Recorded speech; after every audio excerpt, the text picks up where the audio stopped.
I was fortunate enough to meet Harold Hambrose recently. He's the guy who runs a company called Electronic Ink, which is a design firm.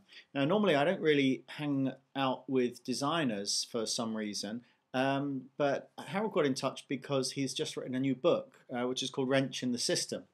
Um, it's this book. It's published by Wiley. The subtitle here is What's Sabotaging Your Business Software and How Can You Release the Power to Innovate?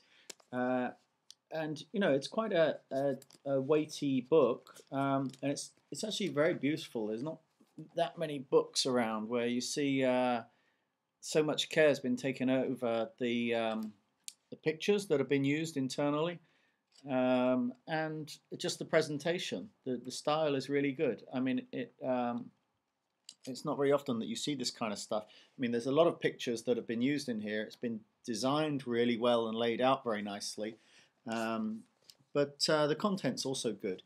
And what's he really saying in here? I suppose a good example is how users themselves subvert and sabotage business software. So a great example is something like Salesforce.com, when instead of the big classic CRM system that's been rolled out by the IT department, we see the users just going ahead and using Salesforce.com and subscribing to it themselves.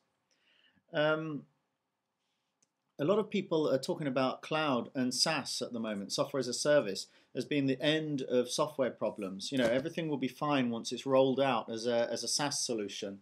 But again, Harold talks quite a lot in this book about how that's not really the case. It's, I suppose, a good analogy is something like a building. To build a skyscraper, it takes a lot more than just a guy to put one brick on top of another. And we're still in this kind of environment with software design, where it's kind of just left up to the engineers to build the system rather than the graphical user interface designers, the psychologists, the anthropologists. I mean, the people who really will design how the system will work and how people will use it. And we don't do enough of that stuff. And I suppose a good example for business at present is really the major systems that have been commissioned before or just as we went into the recession. People have spent hundreds of millions of dollars on stuff like ERP and CRM. They've got all these existing systems, and now they're wondering what to do with it. And so that's an area where Harold's book actually really does point out that design can really change the systems that you've already got and to make them work much better. All in all, I mean, I guess I wouldn't normally sort of pick up a book about design, but I think this one is really interesting and is definitely worth getting hold of. It's really an interesting read.